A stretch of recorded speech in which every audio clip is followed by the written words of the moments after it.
Hi, I'm Celia, and today we're going to draw a German Shepherd. The German Shepherd is a modern canine that's still alive today. Now, to make our drawing, we'll need coloured pencils, a lead pencil, pencil sharpener, an eraser, and a felt tip pen. Here's a German Shepherd drawing that I prepared earlier.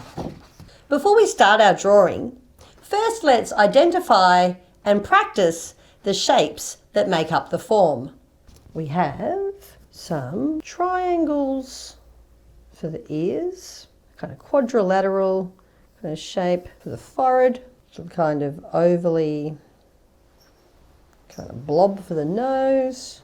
Now a nice curved line for the spine going down to the tail.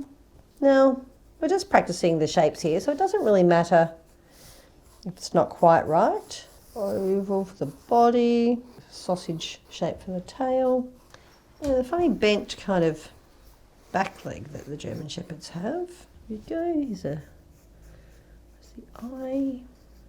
Then we have the rough shapes of the German Shepherd. Now we've had a rough play with the shapes and lines, let's start the actual drawing. I'm going to take my lead pencil. I'm using a 2B pencil, but any pencil will do. I like the 2B pencil because it's softer than an HB. Now I'm just going to draw it in lightly. I don't want to press too hard because we probably have to use our eraser. So I'm just going to start with the face, with the eyes. Nice curved line. German Shepherds have a curved back, probably due to breeding. Kind of curved with these bent funny back legs. Mark where the tail should go.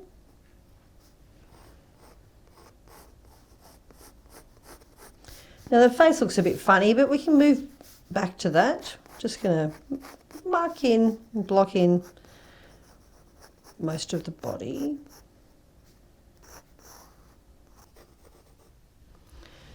Let's do something about this fat area here, reduce that a bit, rub out some of the wrong bits. Okay, we've got a rough outline. Now you can see that with some of the outlines, I'm rubbing the line out and replacing it with a series of soft little lines indicating the hairs. Something not quite right about the face yet, so I'm not going to give up. Keep going, and then I'll get to fixing up the paws. Don't give up on your drawing. Sometimes it has to look bad before it looks good. Get rid of that jowl. I think the jowl was a bit big. Now it's time to choose colours. Some light yellows.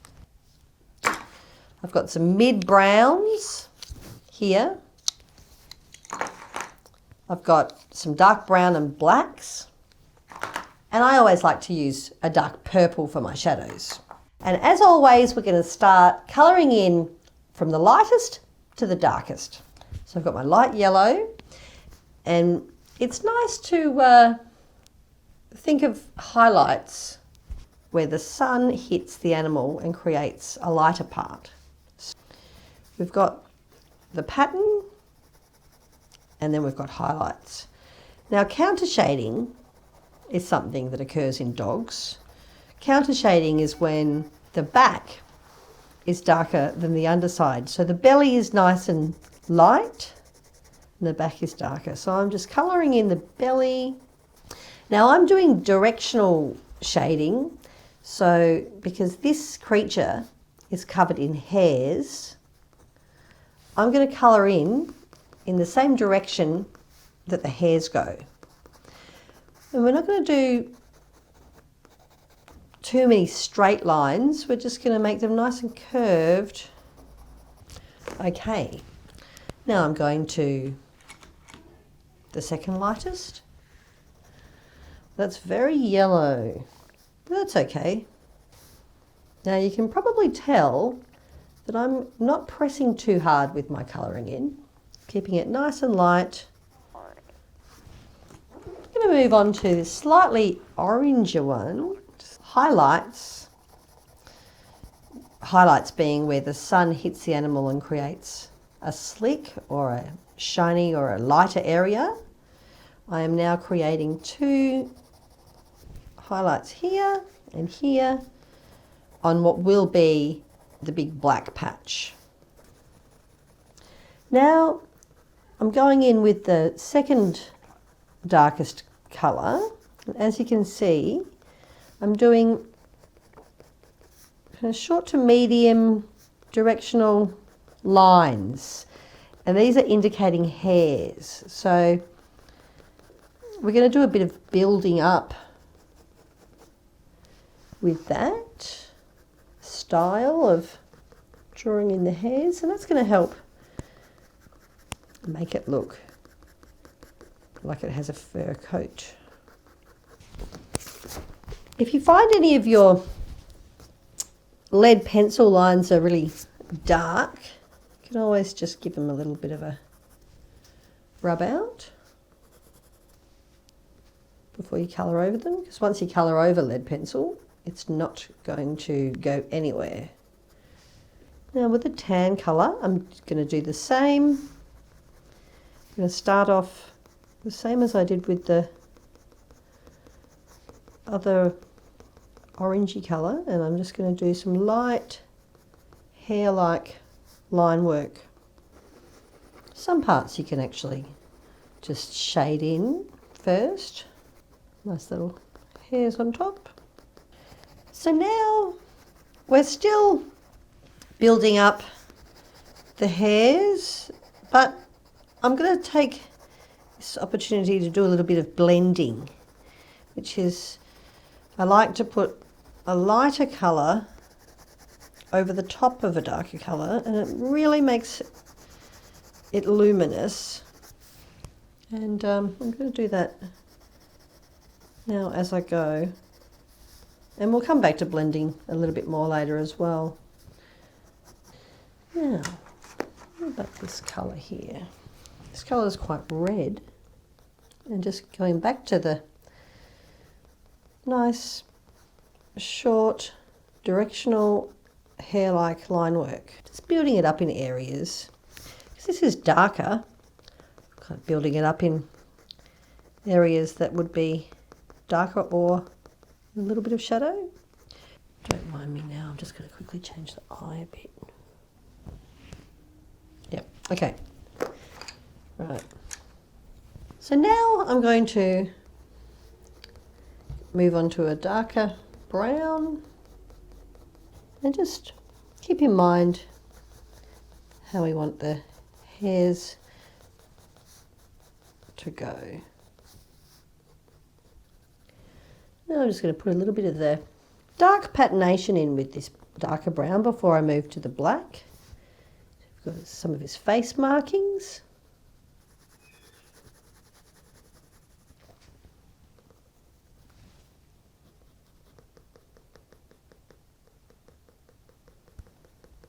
This is going to take quite a little bit of a while. You might have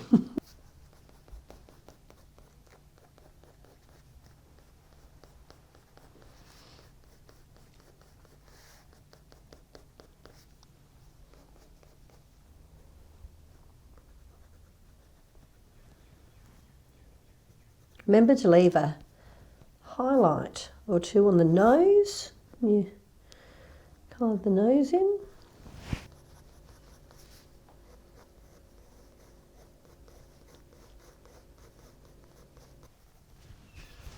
Okay, now I'm ready for some shading and shadows.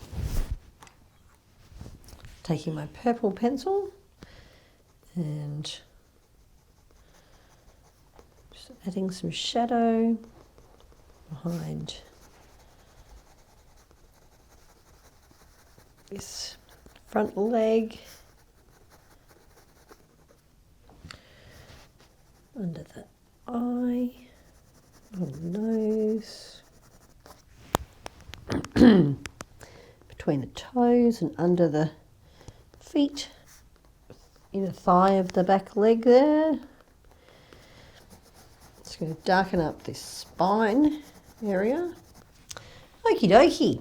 Now I'm happy with the amount of purple shadow. It's time for finishing touches with the felt tip pen. So I'm going to start with the eye, just carefully and subtly. So I'm just going to do the details around the eye, draw the eye in, and just the markings and fine hairs. That second eye, hiding around the corner there. Show the direction of the hairs sprouting up the tip of the nose. Draw that in. I'm going to make the nose a bit blacker, but make sure that I leave the highlights. Now when I'm picking out details to add in with the pen, you can see that I'm just doing tiny little directional hairs in the dark areas. Do some longer hairs inside the ears. Remember with the outline that we want to make sure our lines are nice and curved and naturalistic and not too straight and rigid. Pox on his whiskery jowly bit there. You can see I'm delicately hinting at the contours of the hairs for the outline of the body, where the fur is nice and long. And for where the hairs are kind of shorter and more streamlined, like the bottom part of the leg here, I'm just doing a nice long continuous line. Where that purple shadow is on the hidden back leg there, I'm just going to emphasize that shadow with some pen lines, a little bit of cross hatching even.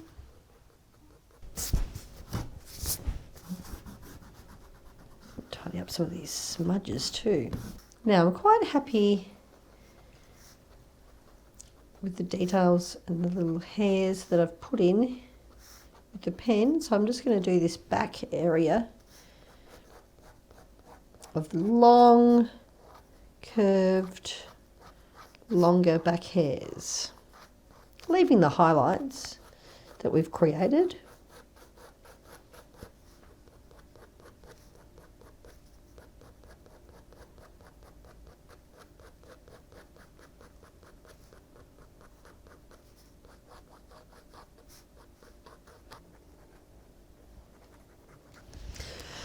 All right, I'm almost done, I think. Let's examine the anatomy of the German Shepherd that we just drew. Now, it's covered in fur.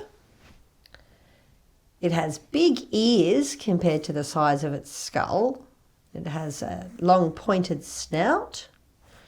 4 legs. Each leg has paws with 4 toes. I think it might actually be 5 toes on the front and 4 toes on the back. They've got claws. The back legs look a bit bent compared to the front legs. The spine's curved. So here we have the finished German Shepherd drawing. Remember to have fun drawing your German Shepherd. Thanks for watching. Bye.